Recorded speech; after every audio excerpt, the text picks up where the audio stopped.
The big scary question. What if I start a small group and no one shows up? What if I take over leading a small group and everyone leaves? In a church, there are some really powerful and simple ways to start and grow a group. Does that mean every group is going to grow quickly? No. I remember years ago I had two young couples who each started new groups. Both were young leaders in their fields of business, confident, well-respected, and people already liked being around them. Both people were really good discussion leaders and really interesting conversationalists. Both small group leaders are still well-respected leaders in their fields today, doing coaching, training, writing books, leading in their churches, etc.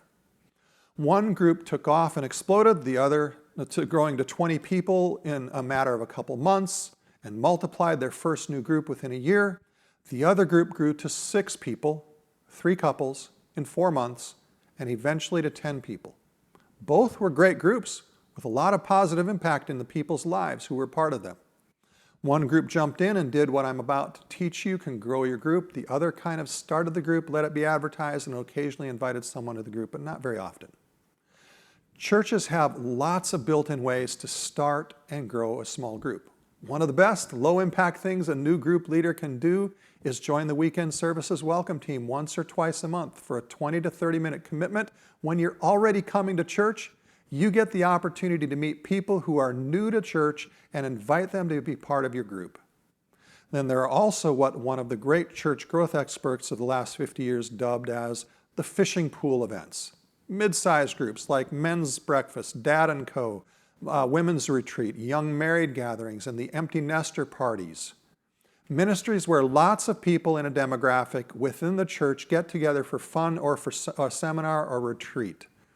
There are people from lots of small groups there, as well as newer people not yet part of a small group. At these events, either you or someone from your group can serve as a table host for discussions, and there will be times when church staff or the leader of the event will highlight the small group leaders and members in the group and invite people who are not yet connected to get to know and find a group. And here's one of the best tips for growing your group. When starting or growing a small group, think Legos and high school. Each person, like a Lego, has a certain number of slots in their life for good friendships. For most people who have been at a church for a long time, all of their friendship slots are full. They're open to being friendly, but don't have room for more groups or more friends in their lives. So who are the people in the church with empty slots on their Legos?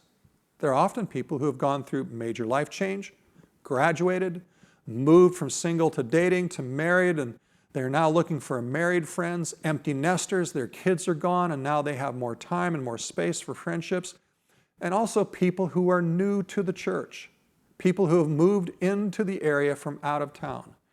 People with empty slots on the Legos are more likely to accept an invitation to join a group and more likely to be wanting and needing new friends.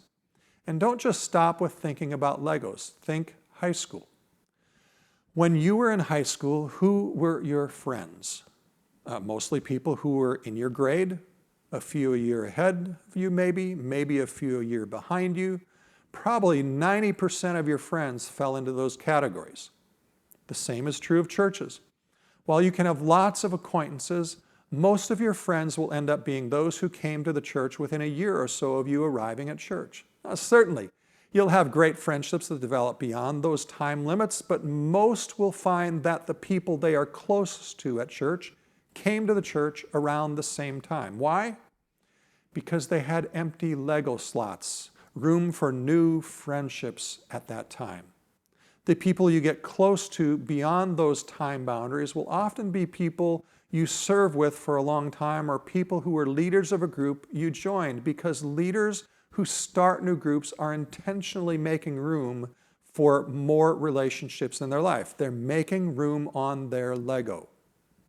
So if you want to advance the mission of Jesus at Quest, then focus on gathering the new people God is bringing to us at Quest, because they have open slots on their Legos.